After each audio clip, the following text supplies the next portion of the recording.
A very good evening and a warm welcome to UBC News Tonight on this 19th day of September 2024.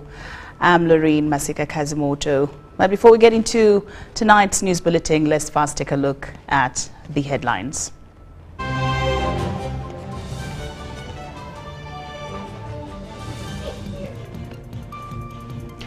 In our top stories tonight, Museveni and Obasanjo visit Pearl Dairy Farms Limited.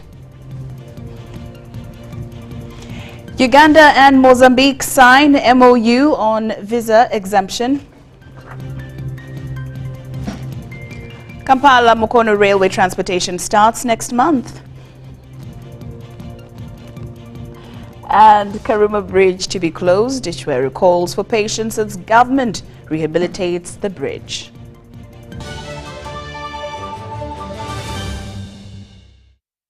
Good evening once again. I'm Lauryn Masika Kazimoto and my colleague Muhammad Mugalu on sign language interpretation. We do welcome you to tonight's news bulletin.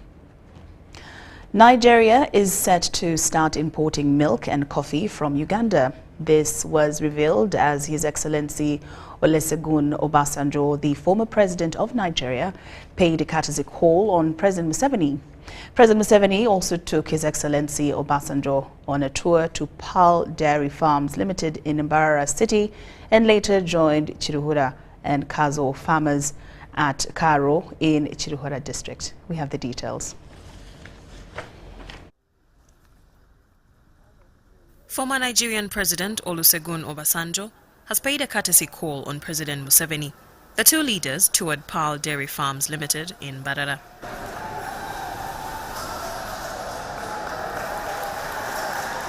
The farm is known for its advanced processing capabilities and has become a key player in Uganda's dairy sector.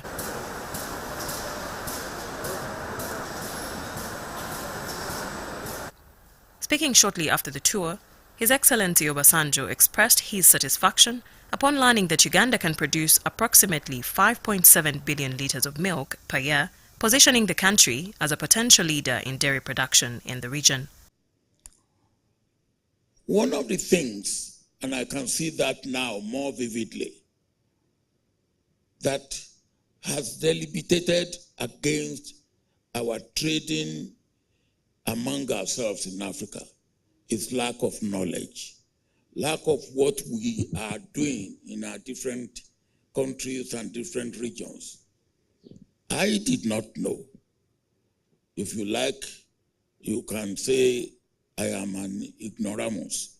But I did not know that Uganda produces over 5 billion liters of milk annually. I did not know that. President Museveni was one of those of our leaders who about 4 years ago decided and took the decision on what we now call Africa Continental Free Trade Agreement. Whatever we are trying to do about integration in Africa, political, it will probably take much longer time than while I'm alive. But we can do something about economic. We can do economic integration. He assured President Museveni and the farmers of Kiruhura and Kazo districts that Nigeria is willing to buy Ugandan processed milk and coffee. But another good thing for which I would thank President Museveni is that we now have Air Uganda coming to Nigeria. And therefore, that makes it easy to get anything from here to Nigeria. And I will be in the forefront of that. When I said I wanted coffee, they gave me Ugandan coffee.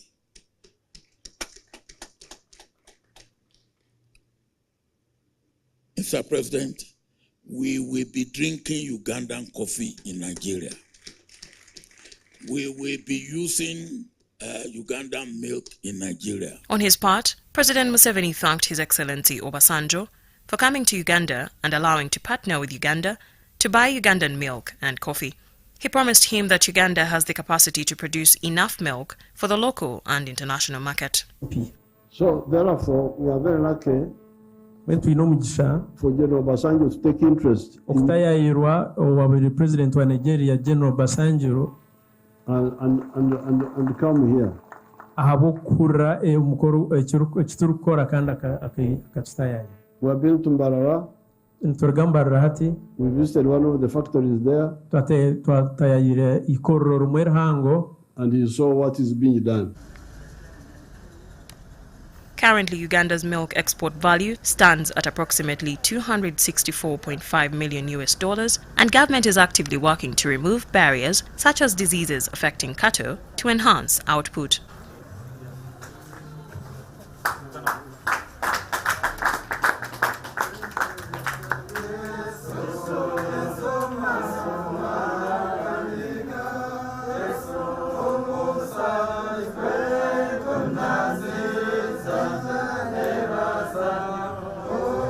In a related development, President Museveni, accompanied by the First Lady and Minister of Education and Sports, Mama Janet Kataha Museveni, also commissioned the upgraded Nshwere Church of Uganda. This church was refurbished and expanded by Toro Cement Company Limited. Maureen Babidie, reporting for UBC News. Uganda's Vice President, Her Excellency Jessica Rose Epel Alupo, has called for stronger international cooperation in the fields of technology and development, particularly between Russia and Africa. The call came during her address at the 4th Eurasian Women's Forum at St. Petersburg, where global leaders, policymakers and experts gathered to discuss women's roles in addressing key global issues. Under the theme, Women for Strengthening Trust and Global Cooperation, Alupo delivered a compelling speech that emphasized the importance of fostering collaboration to harness the benefits of technology for global peace, security, and sustainable development.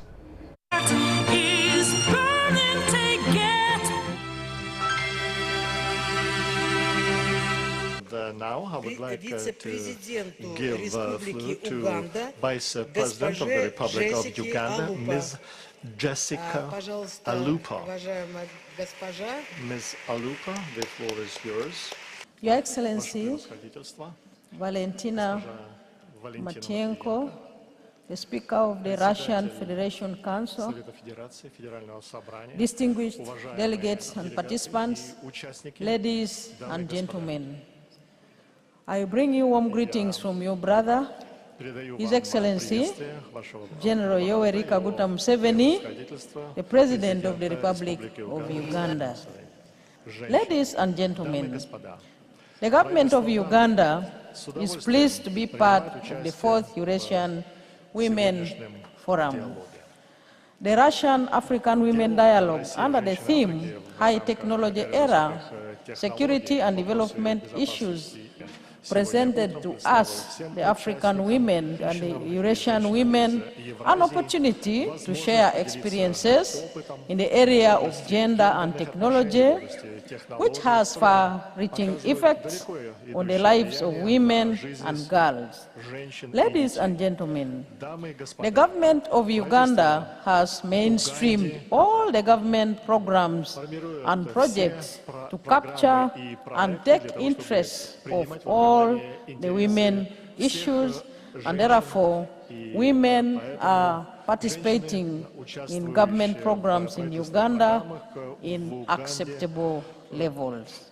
Your Excellencies, based on the theme of the forum, I would like to make one simple statement.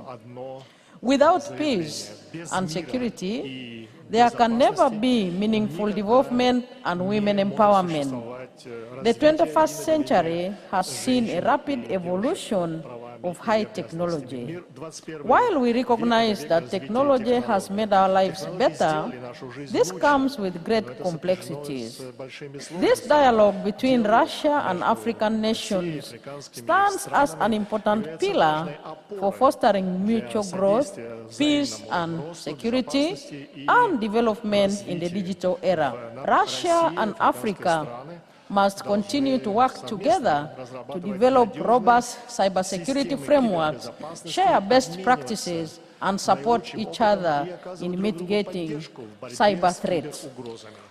Your Excellency, high technology holds the potential to address various development challenges facing Africa, including those related to healthcare, education, resource management, infrastructure, energy, and women empowerment, and achieve our collective goals.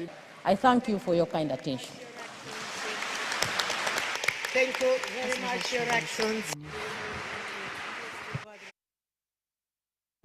Citizens of Uganda and Mozambique can now dream of free visa entry between the two countries. This follows the signing of a Memorandum of Understanding on visa exemption, among other agreements signed at the just concluded Joint Permanent Commission. Dennis Segoa reports. A key outcome of the second session of the Uganda-Mozambique Joint Permanent Commission in Kampala was the signing of a Memorandum of Understanding between Government of Uganda and the Government of Mozambique on mutual exemption of visa requirements for holders of diplomatic, service, official and ordinary passports.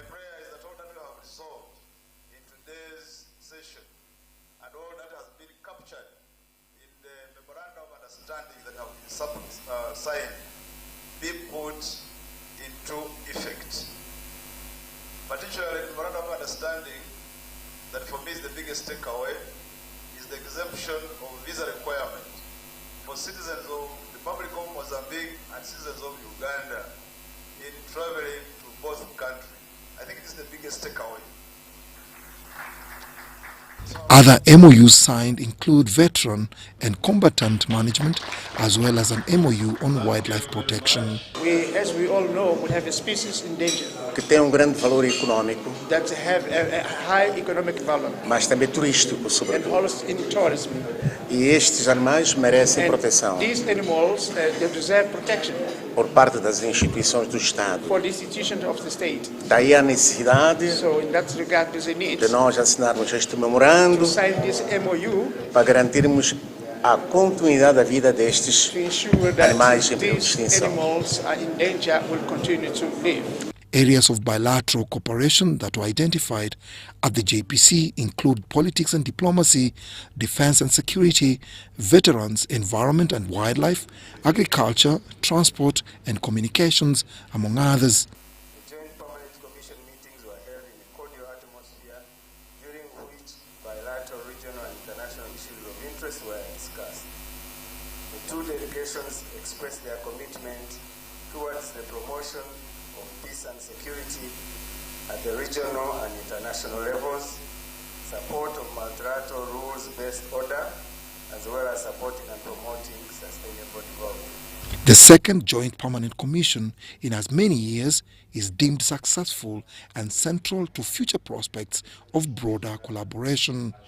So I'd like to congratulate the Minister of Interior of Government of Mozambique and the Minister of Internal Affairs for making it happen. I think this historical is going to be the first of African countries to authorize removal of visas and make it happen immediately.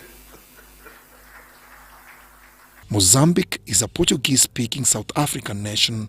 The country of 34 million people is endowed with rich natural resources. Notwithstanding, the country's economy is based chiefly on fishery and agriculture, with a growing industry of food and beverages, chemical manufacturing, aluminium and oil. Dennis Segoa for UBC News. The European Union has celebrated the belated Democracy Day with a call for more youth participation in decision-making in Uganda. European Union Ambassador to Uganda, Jan Sadek, has pledged the European Union's support to youth empowerment projects in order to strengthen the capacity of the young people to promote inclusive society. The Minister for Justice and Constitutional Affairs, Norbert Mao, officiated at the event, citing how limited resources have affected proper decision-making. The event happened at the Swedish ambassador's residence in Kampala. The European Union in Uganda has utilized the belated International Democracy Day to call for full active participation of the youth in decision-making in order to promote the growth of democracy.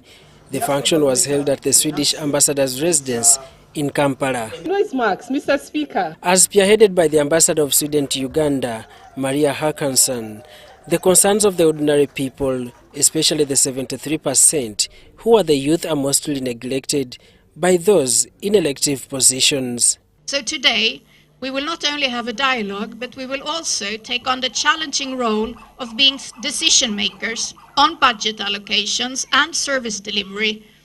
James Chibirige, an investigator attached to Afrobarometer, cites how the population has lost trust in the elections due to challenges including corruption and lack of transparency. We need to find spaces for us to really do democracy and not wait for others to do democracy for us.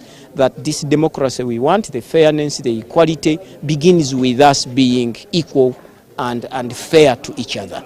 But who is to be blamed? It's high time that the young people used their numbers to change the trajectory of this country in as far as democracy is concerned. Because they are the young people and they have the numbers, let them not be intimidated by police. They should use their numbers to fight for their rights. They've not encouraged young people to involve in agriculture because it's not attractive to invest in agriculture.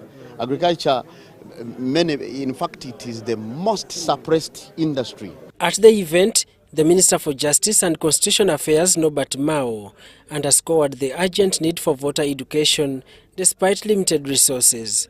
Mao used 3 demonstrations on how decision-making has failed at leadership level, including the urge for being a populist, re-elected, and the pressure to satisfy the constituency.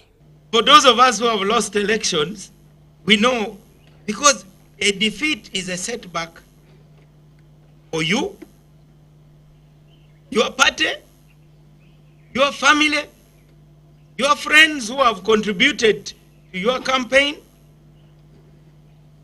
and the happiness and the security of your family may depend on your electoral choice. So that is the other pressure as we make decisions. Minister Mao has a tip if the growth of democracy is to yield results. Democracy is not for cowards.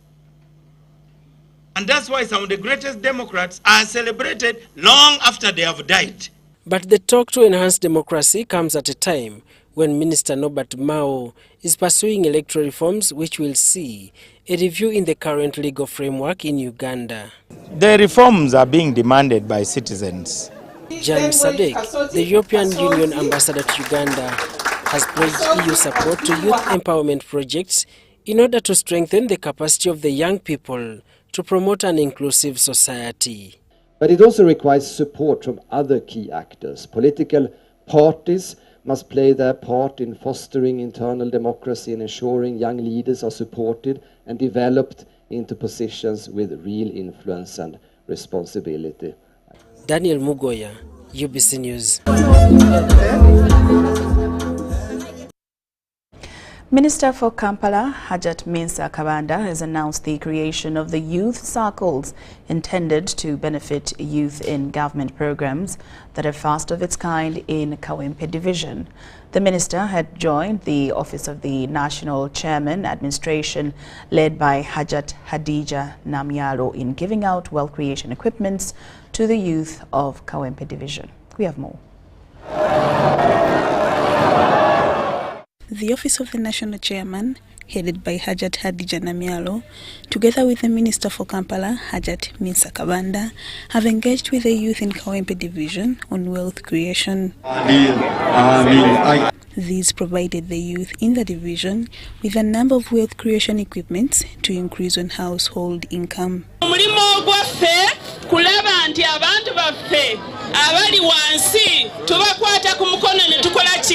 The Minister for Kampala, Hajat Masika Kazimoto, urged the youth to utilize the equipment received in increasing household income. She, however, said for more economic development among the youth, there is urgent need for identified circles.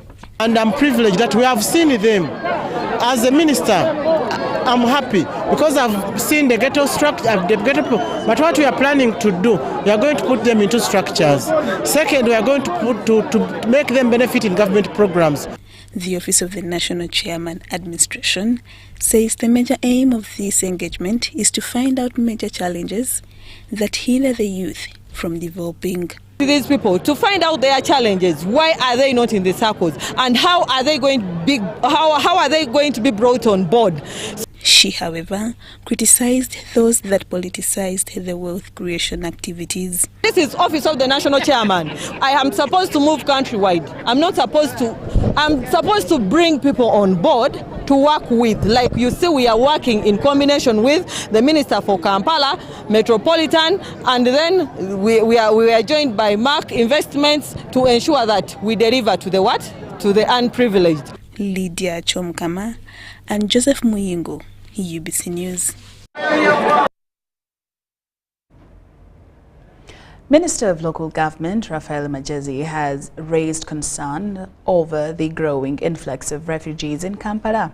He noted that the situation has become unbearable, forcing landlords to incur losses as tenants vacate residential houses where refugees are camping outside.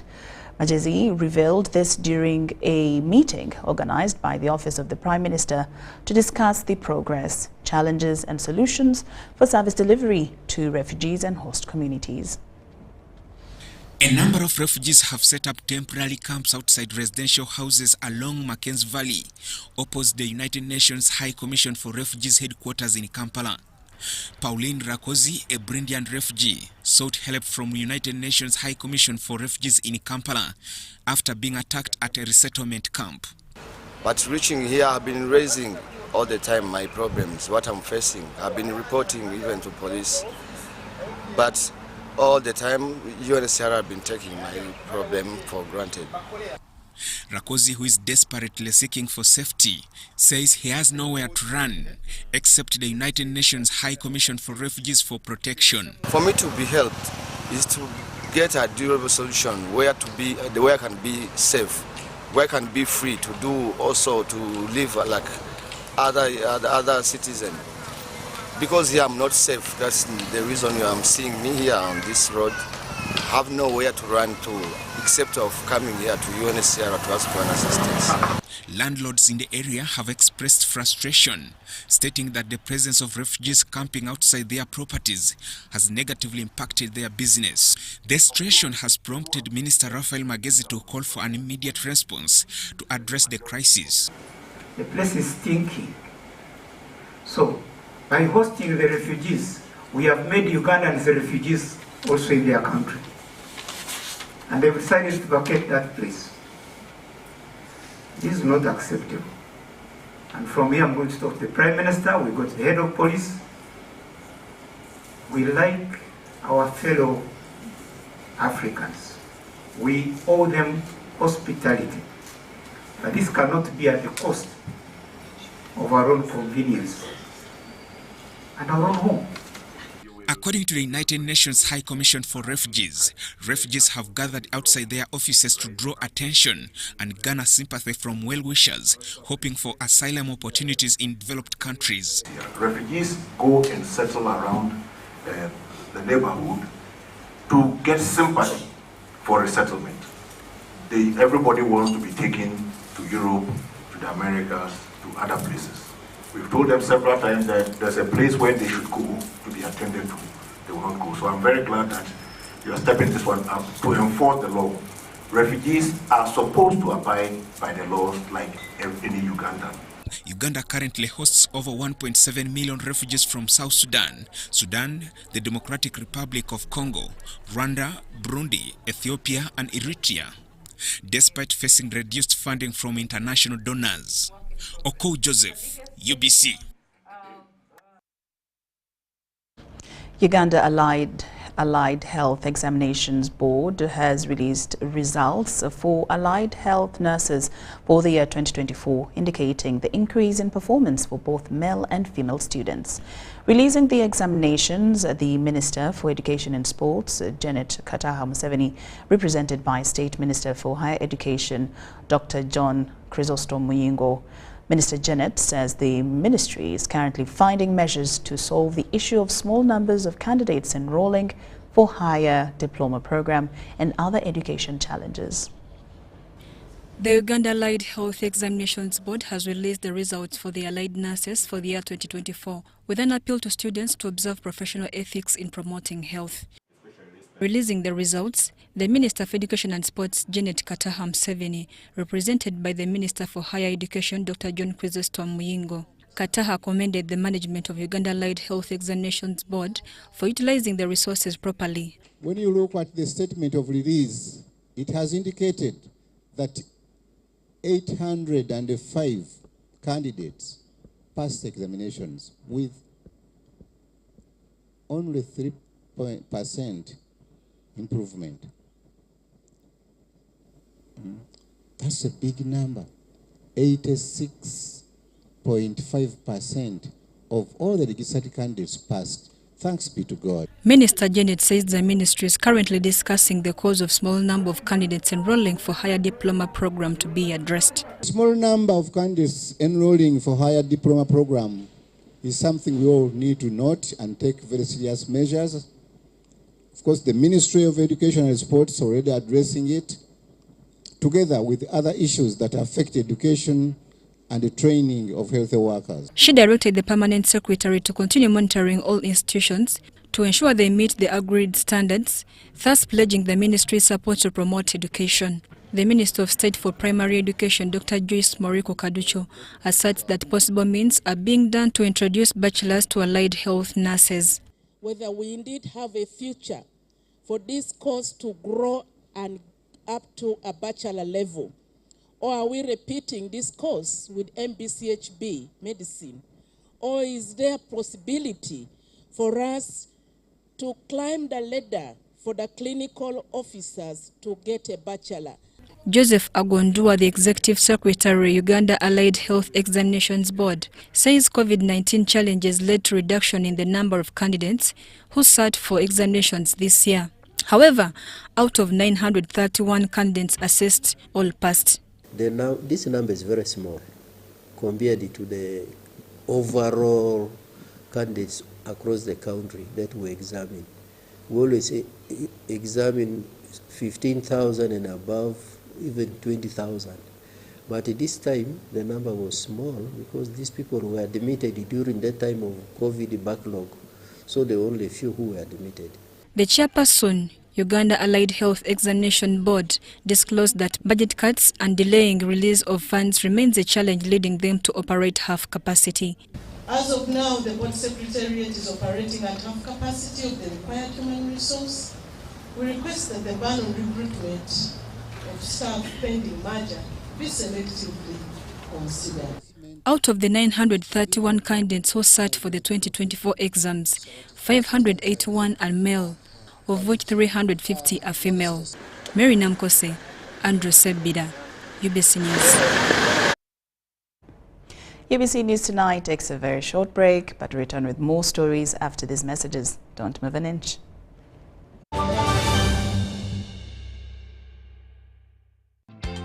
Tuli wano leero ku Divine College Wakiso okutuusa obweyamu ew'omuwanguzi waffe owa school fees kubanga abadde akozesa pay with momo okusasula school fees za mwana we era awangudde school fees za term 3. Nze nkolera Kagadi naye kinyanguyira okukozesa MTN momo olw'okubanga transport okuva Kagadi okujja eno Kampala mitwalo 6 nga nyiga *165*8 # nakozesa MTN momo nga balance yali asigaddeyo ne musasula kaakati nange nafuuse omuwanguzi mu MTN momo ndi musanyufu nnyo abe MTN otuddiza bazadde bannange mbakubiriza okozesa MTN momo kubanga MTN yesigika MTN mazima wanvu. Together we're unstoppable.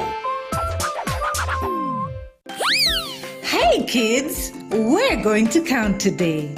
1, 2, 3, 4, 5. Enjoy 5 ways to love your baby, smoothen and protect your baby's skin with 5 new gentle formulations. Original to nurture your baby, aloe vera to protect your shibubu skin, cocoa butter to comfort your pinku, mild scent to soothe your little one, and avocado to soften your buju skin. Available in all supermarkets, retail shops, and cosmetics shops near you. Move it, baby jelly. All day confidence. Do you need data collection services, data analysis and reporting, monitoring and evaluation systems? Then contact Mold Technologies, a professional research firm that has provided many organizations with timely research solutions for over 15 years. For more information, visit www.mt.co.ug or call us on 0704 913 399 or 0782 602 963. Visit our office in Kampala at Sayuni Complex in Tinda. Mood Technologies, your professional research firm.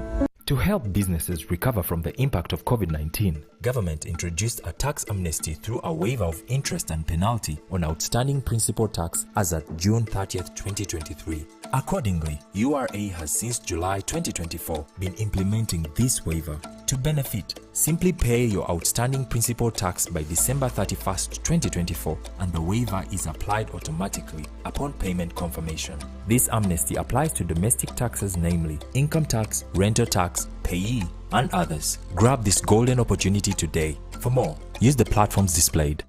Uganda Revenue Authority, developing Uganda together.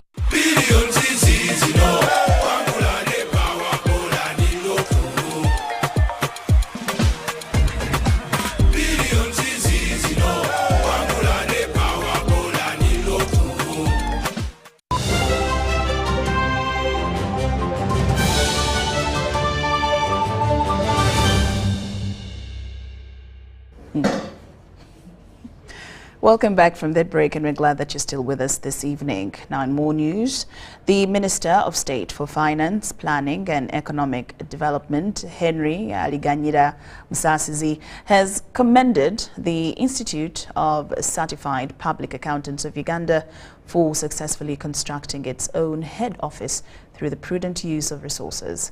During the groundbreaking ceremony for the new 7-story building at Plot 42, Bukoto Street in Kamocha, Kampala, Musasizi emphasized the importance of sound accounting practices for effective planning. Yes. Thank you. Thank you. The Minister of State for Finance, Planning and Economic Development, Henry Aliganyira Musasizi, has expressed concern over the questionable unit costs in contractors' bids, highlighting this issue as a growing concern for both the government and clients. But now let this be a lesson. For example, we can take it from here. And maybe be able to advise our engineers to reconsider their methodology on determination of the unit cost in some of these public works. Musasizi urged contractors to reassess their pricing strategies to foster confidence among clients, particularly the government. He noted that excessively high unit costs can be a demotivating factor for clients. The president of the Institute of Certified Public Accountants of Uganda, Josephine Osia, praised the government for its support in the institute's growth, which has enabled it to establish its own headquarters. She announced that the new office is expected to be completed by November next year. We are working with God and it is going to come to fruition. So, and I like when they say 20th November 2025. Amen. Precise. Your accountants are precise. To the point. So we know 20th November 2025, this building will be completed. The event was attended by the Chief Executive Officer of the Institute, Derek Nkaja, as well as the Institute's Projects Chairperson, CPA Gloria Tuhesise, and her deputy, CPA Alfred Kabachu, and Buganda Kingdom's first Deputy Premier, Professor Haji Twaha Kawasi. Our request is that all of you who are members of this project team, please be an example of excellence. Build with excellence.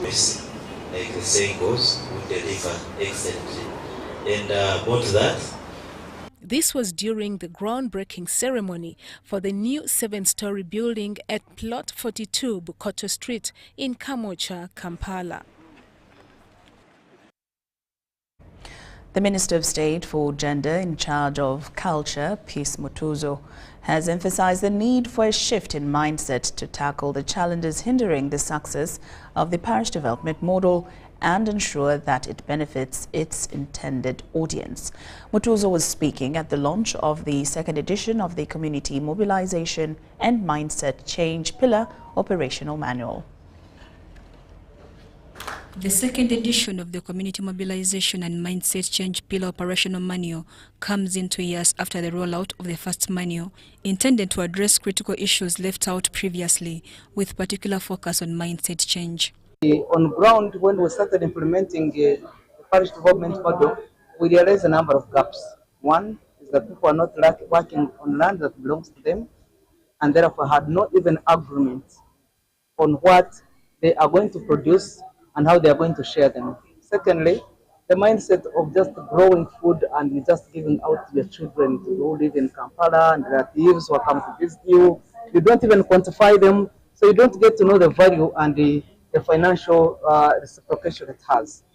This manual seems to address all those gaps. Minister of State for Gender in charge of Culture, Peace Mutuzo, highlighted the importance of addressing culture norms that continue to hinder women's participation and benefit from the parish development model. The mindset, so are the social practices which have always kept women behind the scenes of including them into money making, behind the sense of being just controlled and not utilize all their brains and capacity and abilities, are phased off in people's mindsets. We are not forcing it. That's why we want to train people to get them to appreciate and understand. You know, sometimes people think when women get power, men have been disempowered. The two of us can have power.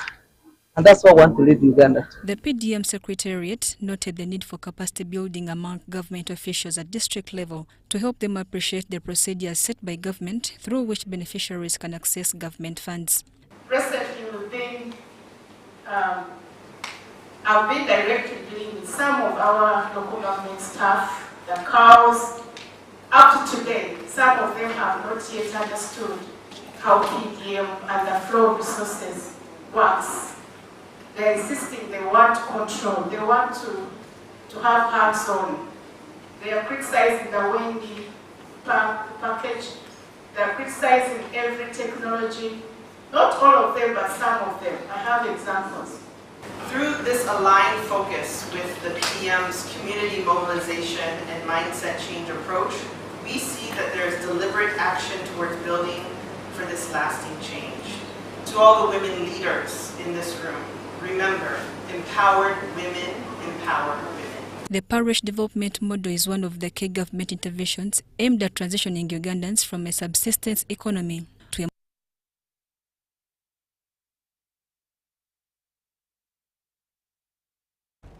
The long-awaited passenger train service between Kampala and Mukono is set to begin operation on the 1st of next month, aiming to alleviate the notorious traffic congestion along the Kampala-Jinja Road. The Uganda Railway Corporation, in partnership with security organs, inspected the railway line today, confirming that 80% of the work has been completed.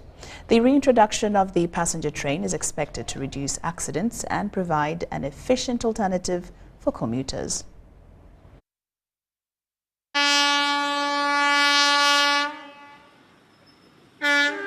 Railway transport is praised for its punctuality, low risk of accidents, ability to handle significant cargo and passenger loads, affordability and reliability compared to road transport.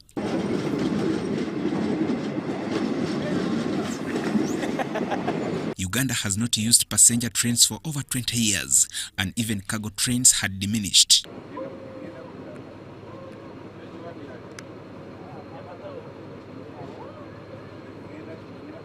However, the Railway Corporation resumed limited passenger services for a few years ago between Kampala and Namave, which proved helpful, especially during major events like football matches at Nambole Stadium. Today's inspection was led by Uganda Railway Corporation Board Chairman Haj Abdulatif Wangubo alongside security officials. To what we actually expected. There are some few areas that need improvement, but hopefully within the next 10 days before the commencement of the line, we shall have put them right. For example, the gabions at Kinawataka, which are being constructed to help the water, that big drain, to be put right. Uganda Railway Corporation's Managing Director David Musoke Bulega announced that the public would be able to enjoy tours along the Kampala-Mukono route for the next 2 weeks in the celebrations of Uganda's Independence Day. To fully open up the passenger train service with the effect from 1st October 2024. But for those who want to experience, to know their train, to know how it works, how it moves, it will be open right from the second last week of September. So he further revealed plans to add 3 more coaches to the current fleet, enhancing capacity to meet the growing demand for railway transport. I hope by October we'll have added on another 3 coaches which are under repair. Even if they are not enough, we are going to do proper planning and scheduling of those trains to ensure that we don't have congested or congestion on the passenger coaches. Vlega also emphasized the need for residents to avoid dumping garbage on the railway line as it poses a safety hazard. This warning was part of a broader message aimed at ensuring a smooth operation of the railway system.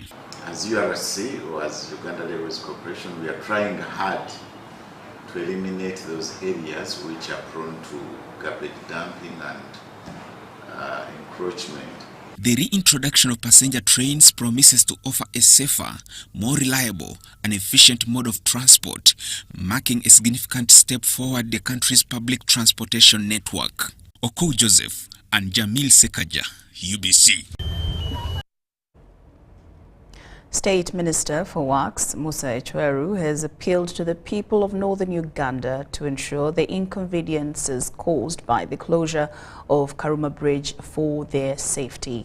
Starting Monday, the 23rd of this month, the bridge will be closed to all traffic for 3 months to allow for rehabilitation works. On Tuesday, the Minister of Works and Transport, General Katumba Wamala, announced the total closure of Kuma Bridge for 3 months to facilitate its rehabilitation.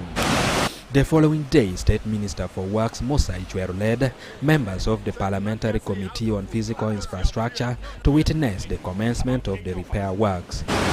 Echweru had recently been accused of misleading Parliament when he reported that works on Kuma Bridge had already begun. To the extent that they said government was telling a lie, no work was going on here. It is in the answer. So that's why I'm happy the Vice Chairman again is here today and the member of the committee. The project engineer Beno Willie took Echweru and the team beneath the bridge where work is already underway. The wooden platforms have been set up to give the team access to assess the bridge's condition. During the inspection, visible defects were observed, including cracks under the deck and damage to the rails.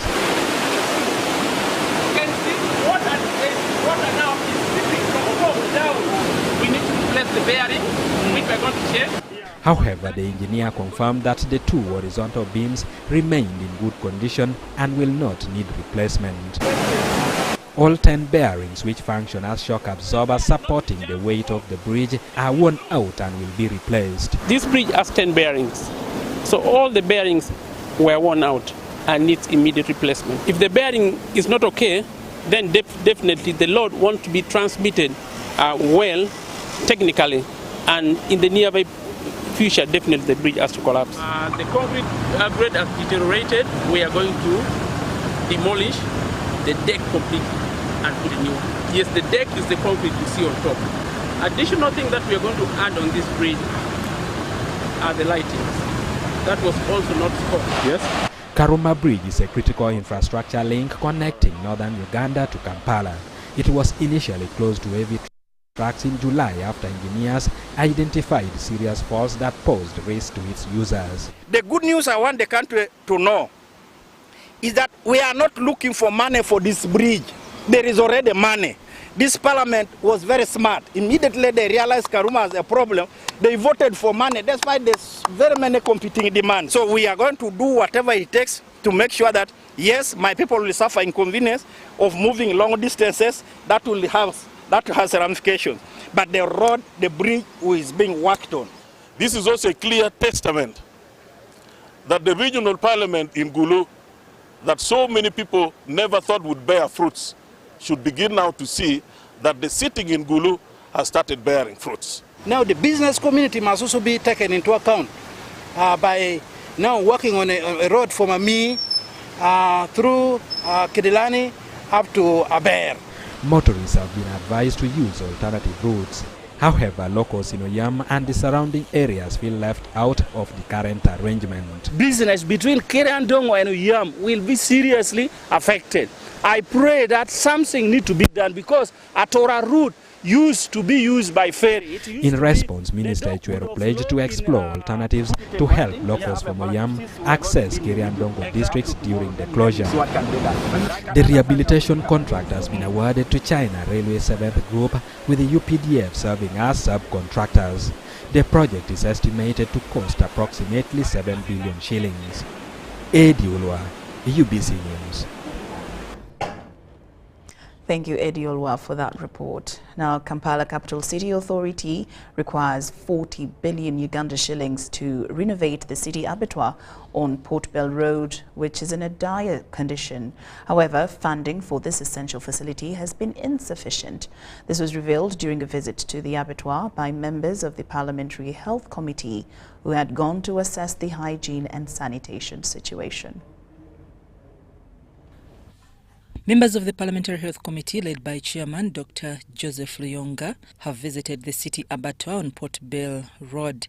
They expressed disappointment upon discovering that the abattoir is not only used for meat slaughtering, but also operates as a market for clothes, cattle, food and other items. Businesses, ideally, are not supposed to be here. We have been informed the genesis of it, that this was originally an abattoir, but later on, the private entity that was given to manage it turned it into a market. So now KCCA needs to come up with a plan to convert this back into an abattoir. The traders, led by their chairman, John Bosco Chidu, explained that the previous management under Hassan Basajabalaba had permitted market vendors to operate within the abattoir. You earlier on, we said let us charge money that is reasonable to facilitate only those. As we are waiting for the government to resolve their issue with the Basajabalaba. Actually, our wish is that the government takes over this market. It takes over because it has caused a lot of confusion here and hatred among the traders. However, members of parliament stressed that the abattoir should be solely used for animal slaughter and meat sales to ensure the quality of meat is maintained. MPs also raised serious concerns about the cleanliness, drainage and overall infrastructure of the facility. Have some kind of money to be set aside to do major rehabilitations, especially on the floors, so that there is health, general health, not only of the meat that we eat, but also for the workers. Of given issues of hygiene coming in, and cleanliness, and of course the general management. Observed is that the infrastructure is highly dilapidated, and there is need really for some interventions in terms of renovations so as to improve on the sanitation of the facility itself. We also observed within the same aspects of sanitation is that they need to put in more controls. Dr. David Musunga, KCCA's Deputy Head of Production and Marketing, revealed that the ongoing dispute between the government and Basajabalaba is a significant obstacle to improving the abattoir. The facility is supposed to be an abattoir, but as you can see, there's a lot of other trade which is taking place. And our wish as KCCA is that we wish it to be strictly an abattoir, but this is how we found it. And we are trying to see how we can solve these issues. In addition to the Port Bell Road Abattoir, the Health Committee also visited the abattoir in Kalere, where they expressed similar concerns regarding hygiene. Uganda, like many other countries in the world, is grappling with the dire effects of climate change.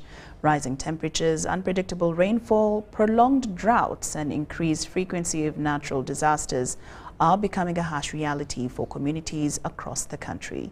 Rotary E-Club of Uganda Global is on a mission of restoring the environment. You have the details. Uganda is facing the brunt of climate change, from unpredictable weather patterns to soil degradation and deforestation. In response, Tree Adoption Uganda, in partnership with the Rotary E-Club of Uganda Global, has launched a transformative initiative, a countrywide tree planting campaign. The initiative began in the vibrant town of Njeru, Jinja, where the spirit of hope and action was enignited. Here at Eluvere Education Center, pupils became part of a mission to restore Uganda's green cover by planting trees, contributing to a sustainable future, not just for their school, but for the whole country. I've done climate education. We've taught these school pupils what it means to do environmental conservation and protection, and why we do it. We do better farming methods. So we encourage people to use small piece of land that they have, even however small it is. It can really give you a lot. You see here, those are only 3 rows of sukuma wiki, but we were able to get a green cavera of 1 harvest. But this initiative is about more than just planting trees. It's about empowering the next generation. At El Valley Education Center, girls were provided with reusable sanitary pads, helping to ensure they never miss a day of school. Alongside that, pupils received basic literacy materials and new books for their library, sparking a love for reading and learning. We are going to be doing this project annually. It's going to be our annual project. We shall be tackling a few things each year. Today we've been able to donate scholastic materials like books, pens, pencils to the students. We've also donated textbooks towards the building of the school library. I've got some of the instruments I can use in PLE, like the sets, the pencils and the pens. I know they can help me in the PLE. We are too grateful. They provided us the sanitary pads, they provided us the scholastic materials, which we really needed them at the point of time that we never had them, and they have given us today. So donated a few pads to them. And next year we're going to donate reusable pads for sustainability. We've taught them how to use these pads and how to dispose them of. What started in Jinja is just the beginning. This tree planting campaign will soon spread to other parts of Uganda, mobilizing communities, schools and individuals to take action in the fight against climate change.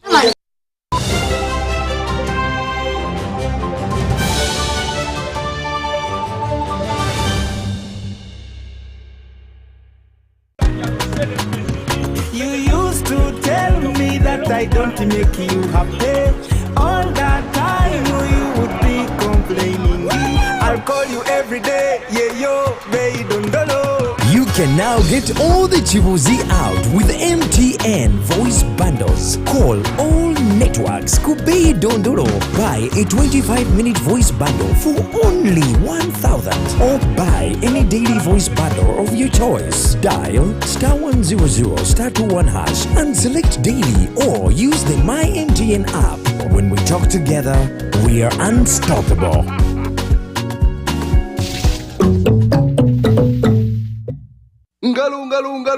It's true what people say, that when I wash and you wash your hands with soap, we'll have less infections as Ugandans. After all, it's hands that handle money. It's hands that feed us. Hands that prepare soil for farming. Hands that we use to learn. And hands that we use for fun. When I wash and you wash, it means clean hands for all. So, wash your hands with soap and clean water regularly to keep away infections and disease-causing germs. This message is from the National Hand Washing Secretariat with support from UNICEF. The Ministry of Health informs the general public that there are some cases of Mpox detected in Uganda. The ministry, working with partners and affected district local governments, are doing their best to contain the situation. The signs and symptoms of Mpox are body rash, fever, general body weakness, headache, sore throat, nasal congestion or cough, and swollen lymph nodes. You can prevent yourself from getting infected with Mpox by avoiding close contact with people who have been confirmed to have Mpox or who have signs and symptoms of Mpox. Avoiding touching or sharing personal items like beddings, eating utensils, phones, or other belongings of a person who has the signs and symptoms of Mpox. Avoiding contact, including eating, with all wild animals, alive or dead, especially those known to carry the virus, such as rodents and monkeys, and those that appear sick or have been found dead. Getting vaccinated if you're among those who have been identified to be at high risk of Mpox infection. Mpox is treatable and usually goes away after 2 to 4 weeks. However, it can be severe, causing even death, especially among children, pregnant women, and those with other health conditions. For more information and support, contact your nearest health worker. Call the Ministry of Health's toll-free line on 0800 100 066 or send a free SMS to YouReport on 8500.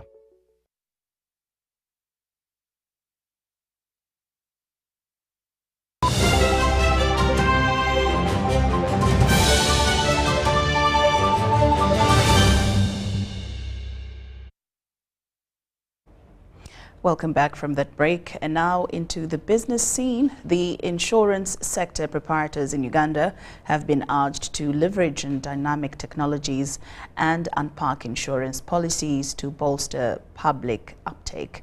The Chief Executive Officer of the Insurance Regulatory Authority, Haji Ibrahim Kadunabi, has reiterated the need for localizing insurance policies towards sector growth. We have more.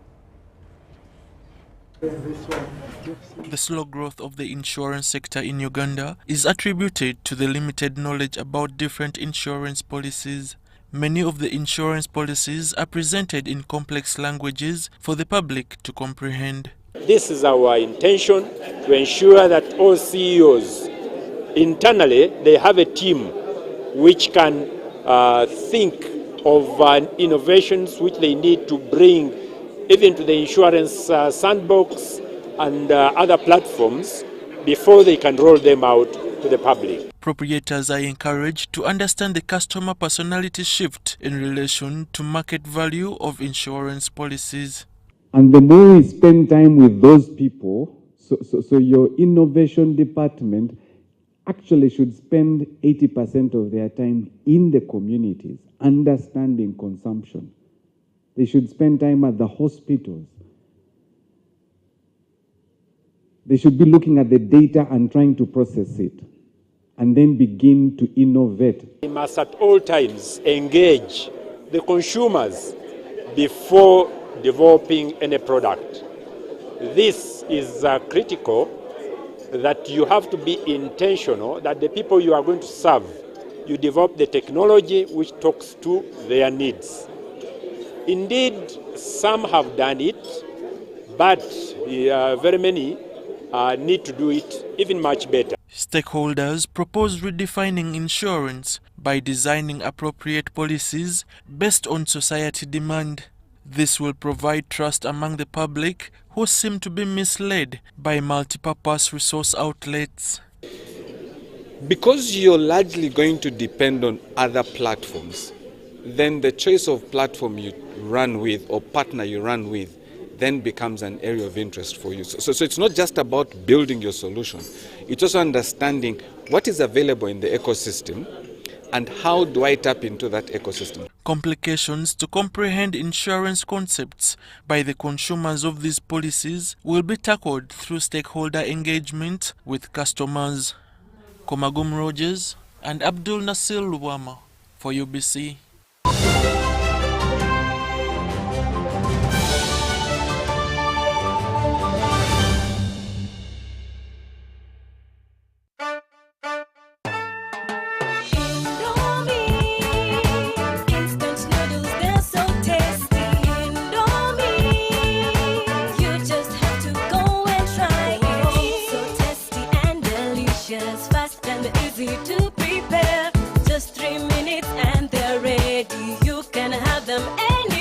Indomie Instant Noodles is available in 3 flavors of chicken, beef, and vegetable. Buy your Indomie Instant Noodles in supermarkets and dukas near you anywhere across Uganda. Indomie Instant Noodles, Uganda's best loved noodles.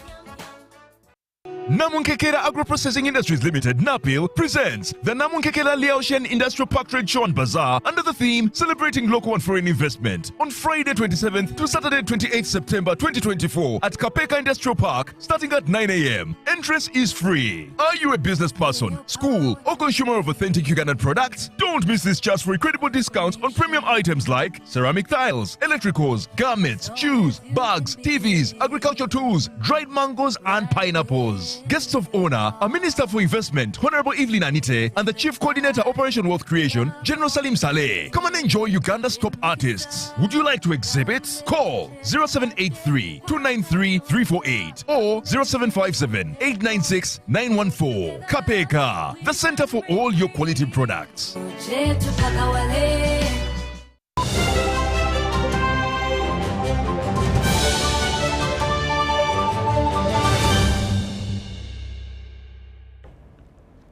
And now into the world of sports. The cricket cranes have fallen yet again to Papua New Guinea by 30 runs in Game 2 of the Uganda-Papua New Guinea 50-over series as Papua New Guinea picked up a 2-0 lead in the series. The second game played at Entebbe Cricket Oval saw Papua New Guinea score 147 runs all out in 45.2 under 50 overs as Uganda scored 114 runs. We have more.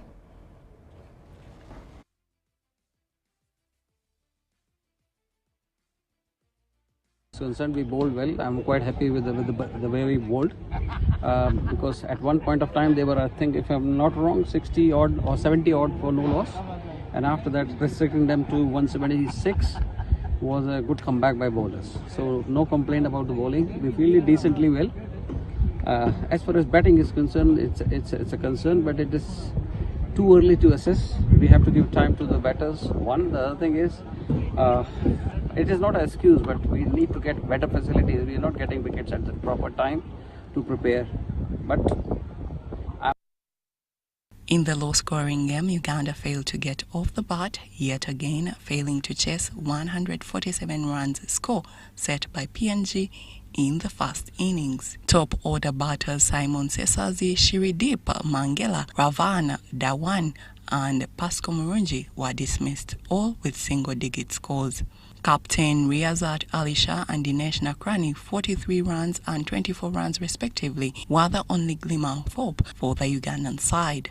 The rain interrupted play, lowering the target for Uganda to 145 runs by DL decision, but still the score was too high for the side that lost by 30 runs. The final scores were 147 runs all out for PNG and 114 runs all out for Uganda. We need to learn how to bat in 50 overs. We are still working. I think it's time now. We have to be honest here. We have given a lot of chances to everyone, and we are hoping that they will learn very soon, because it is The bowlers are doing well. We bowled them out in 176 in the first match, and in the second game it was, if I'm not wrong, 148 was the target for us. So we are not getting those runs while chasing. So, and I'll be very honest in saying that yes, we are not batting well, and we are going to work on these things. Yeah, no doubt. Papua New Guinea is a strong team, but we are more talented than this. The way we are playing, and we have tournaments to come, Challenge League B, and the way we are playing now, we don't want to play cricket like this. We have to show up in next game and show the world that who we are, show our fans that the way we want to play our cricket. The opponents, PNG, who won the toss and opted to bat first, were pleased by the result and hope to continue building on that. Whatever game it is, whether it's a friendly game or a series, anyone who plays a game plays to win. So you achieve that feat of winning at the end of the game. There is a feel-good factor about it, so it always feels good to win. What I'm using it for is not to learn about the team, because I already know how they play and how they adapt to conditions. But what we are learning is the conditions, first and foremost. So the conditions, how the wicket plays, how the heat is different, because in Papua New Guinea it's hot and humid. The win gives PNG a 2-0 lead in the 50-over 4-match series that takes a break tomorrow and returns on Saturday, 21st September 2024. The series is a training event for both teams ahead of the Challenge League A for PNG and Challenge League B for Uganda. Grace Joyce Kemgisa, UBC News.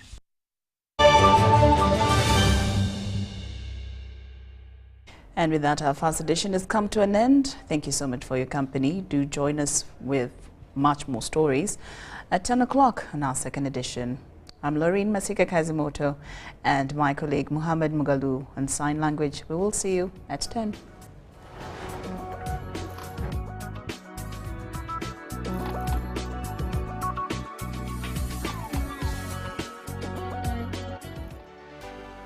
UBC, inspiring Uganda. Namunkekela Agro-Processing Industries Limited, NAPIL, presents the Namunkekela Laotian Industrial Park Trade Show and Bazaar under the theme Celebrating Local and Foreign Investment on Friday 27th to Saturday 28th September 2024 at Kapeka Industrial Park starting at 9 a.m. Entrance is free.